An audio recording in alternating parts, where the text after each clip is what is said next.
2023년 12월 25일 성탄절입니다. 하나님의 말씀은 빌립보서 3장 12절에서 21절입니다. 봉독은 16절까지만 하겠습니다. 내가 이미 얻었다 함도 아니요 온전히 이루었다 함도 아니라 오직 내가 그리스도 예수께 잡힌 바 된 그것을 잡으려고 달려가노라.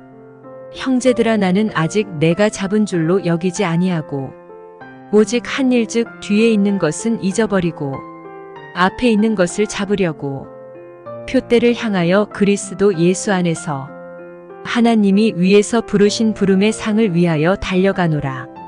그러므로 누구든지 우리 온전히 이룬 자들은 이렇게 생각할지니 만일 어떤 일에 너희가 달리 생각하면 하나님이 이것도 너희에게 나타내시리라. 오직 우리가 어디까지 이르렀든지 그대로 행할 것이라.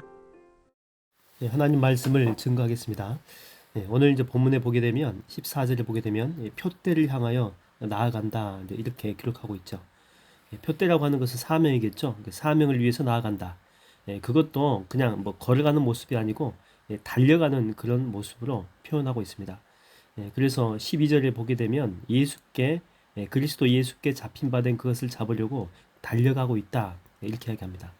근데 솔직히 사도 바울급이 정도 되면 나 아직도 뭐 달려간다 뭐 이런 표현보다는 표대를 뭐 잡았다 또 뭐 거의 다 왔다 뭐 이 정도 해야 될 것 같다는 그런 생각이 든다라고 하는 거죠. 보십시오, 이렇게 수많은 나라에 교회를 세웠잖아요. 그리고 그가 했던 그 선교 여행도 이 지구를 거의 한 바퀴 돌 정도로 엄청난 거리를 선교 여행했지 않습니까? 뭐 배를 타기도 했지만 주로 이렇게 걸으면서 선교했던 거죠. 이게 엄청난 거죠. 또 그리고 바울을 통해서 변화되고 믿음으로 살겠다라고 고백하는 영적인 제자들도 엄청 많았다라고 하는 거죠. 그러니까 선교의 열매가 풍성했다라고 하는 것입니다. 그러니까 바울의 모든 사역을 살펴보게 되면 이제는 걸어도 된다니까요. 이렇게 뛸 필요가 없습니다. 쉬어도 됩니다. 누가 뭐라고 할 사람 한 사람도 없습니다. 그럼에도 이 바울은 12절을 보니까 내가 이미 얻었다 함도 아니고 온전히 이룬 것도 없다 이렇게 고백을 하고 있죠. 그러니까 내가 하는 게 아무것도 없다라고 하는 것입니다. 이런 고백이에요. 바로 이런 마인드가 바울로 하여금 죽을 때까지 겸손하게 자신에게 주어진 사역을 믿음으로 감당하게 했다라고 하는 것입니다. 다 이루었다라고 하는 것은요, 오직 주님만 할 수 있는 그런 말이죠. 김종환 씨라고 하는 책을 쓰는 분인데 제가 이분의 책을 어제 잠깐 앞에 서러운 부분만 쭉 봤는데 이분의 글은 언제나 이렇게 봐도 참 부드럽습니다. 그리고 생각이 참 깊고 우리 마음을 따뜻하게 해준다는 그런 느낌을 많이 받습니다. 이분이 보통 책 한 권을 쓰려면 3년 정도 걸린다고 하는데 근데 이 3년이라는 세월이 너무나도 길잖아요. 그래서 중간중간에 유혹을 참 많이 받는데요. 어떤 유혹을 받느냐면 이 정도면 괜찮지 않나. 그래서 이쯤에서 뭐 탈고나 할까? 뭐 나머지야 출판사에서 알아서 해주겠지. 라는 그런 생각을 갖게 된다고 하는 거죠. 그럴 때마다 자기 글을 읽고 감동이 된다면서 감사의 글을 보낸 독자들이 생각난다고 합니다. 그래서 그들을 배신하지 않기 위해서 다시 자기가 쓴 글을 처음부터 초심의 마음으로 다시 살펴본다고 하는 거죠. 자, 그러면 다시 고칠 부분들이 엄청 많이 나오게 된다고 합니다. 그리고 또 마지막 탈고하기 전에 다시 한번 처음부터 끝까지 독자의 마음으로 다시 한번 보게 된다고 하는 거죠. 그래서 처음 책을 쓸 때부터 마지막 탈고하기 전까지 계속해서 마지막까지 긴장의 끈을 놓지 않는다고 합니다. 그래서 이분의 글을 참 읽게 되면 참 좋구나. 좋은 내용들이 그만큼 많다는 것이 이렇게 발견된다고 하는 거죠. 여러분, 달리기도 그렇지 않습니까? 결승선만 보고 뛰게 되면 속도가 점점 늦어진다고 하죠. 그래서 좋은 성적이 나올 수가 없습니다. 거의 다 왔네 그러면서 나도 모르게 무의식적으로 힘이 빠진다고 하죠. 결승선이 아니라 그 뒤쪽 훨씬 그 넘어서까지 봐야지만이 마지막까지 속도가 늦어지지 않고 좋은 성적을 낼 수가 있다고 하는 것입니다. 우리가 보통 신앙을 이야기할 때에 물을 거슬려 올라가는 그 물고기 비유를 많이 들죠. 몸을 흔들면서 이 물고기가 앞으로 나아갈 때 제자리 걸음 정도 할 수 있잖아요. 근데 온몸을 비틀어 가지고 막 힘을 줄 때, 있는 힘을 다 줄 때는 앞으로 조금 나아갈 수가 있어요. 가만히 있으면 제자리가 아닙니다. 오히려 뒤로 이렇게 밀려가는 거죠. 우리의 신앙이 그렇다고 하는 것입니다. 가만히 있으면 그대로 머물러 있는 것이 아니죠. 정체가 아닙니다.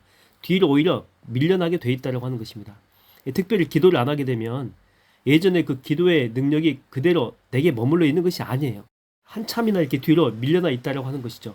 다시 말하면 기도의 그 능력에 대한 추억은 내 머릿속에 들어있지만 실질적인 기도의 능력은 다 사라지고 없다라고 하는 것입니다. 한국 교회를 보게 되면 안타까운 게 참 뭐냐면 그 아이들의 뭐 소리가 사라졌네. 그래서 뭐 교육부가 없어진 교회가 태반이 많다. 물론 이것도 안타까운 일이긴 하지만 또 가장 안타까운 것 중에 하나가 뭐냐면 교회에 사라져버린 것. 바로 이 기도 소리가 사라진 것입니다.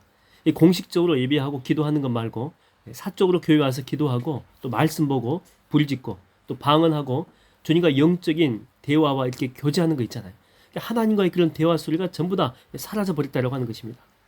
여러분 예수님 시대에도 이렇게 보게 되면 하나님의 성전에 대한 정의가 뭡니까? 그렇죠? 만민을 위해서 기도하는 집이다 이렇게 나옵니다. 근데 기도가 다 사라져 버린 거예요. 그래서 예수님께서 친히 나서 가지고 다시 이 교회의 본질에 대해서 이야기를 해주잖아요. 물론 교회에 나와가지고 아무것도 하지 말고 기도만 하라는 그런 이야기는 아닙니다. 그럼에도 교회의 본질은요 다른 게 아니에요. 기도하는 것이라는 거예요. 기도가 살아있어야 되고 기도가 불타올라야 되고 또 기도가 인이 박혀가지고 내가 있으면 아무튼 기도하면 기도가 되어지는 바로 그런 곳이 하나님의 교회여야 된다고 하는 것입니다. 뭐 지난번에도 살펴봤지만 사도 바울의 이런 이 겸손한 사역의 뿌리 그 근본 힘은 어디에 있었습니까? 그렇죠? 바로 이 기도의 힘입니다. 이 기도가 이 사역을 확장시켰고 또 기도가 능력 있게 했죠. 또 이렇게 사람은요 이렇게 엄청난 열매를 보게 되면 교만기가 올라오지 않습니까? 근데 이 바울의 기도가 바울로 하여금 마지막까지 겸손하게 인도하였던 영적인 제동장치가 되게 했다고 하는 것입니다. 그래서 이 바울을 다 놓쳐도 절대로 놓치지 않았던 것이 바로 기도였죠. 그래서 항상 어딜 가든지 기도처를 먼저 찾았지 않습니까? 기도처, 기도하는 곳.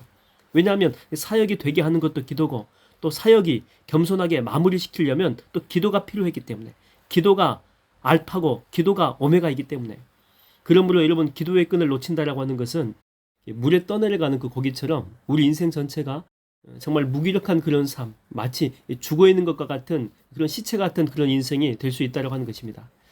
오늘은 이렇게 성탄절이지 않습니까? 예수께서 이 땅에 오신 날이잖아요. 오실 또 이렇게 역사적으로 보게 되면 BC야 AD 완전히 달력이 다 바뀌어버린 거죠. 서기라고 하는 달력이 새로 성gen하게 된 것입니다. 예수님 전과 예수님 후 역사를 완전히 갈라버린 거죠. 예수님 전과 후는 완전히 다르다라고 하는 것입니다. 여러분 우리 인생도 그래야 되지 않겠습니까? 예수님을 만나기 전과 후의 삶이 달라져야 되지 않겠어요? 여러분은 주님을 만나셨습니까? 그러면 우리 삶에는 매일매일 새로운 변화가 있다라고 하는 것입니다. 마치 그분이 이 땅에 오셔가지고 AD와 BC로 이렇게 갈라버리셨잖아요.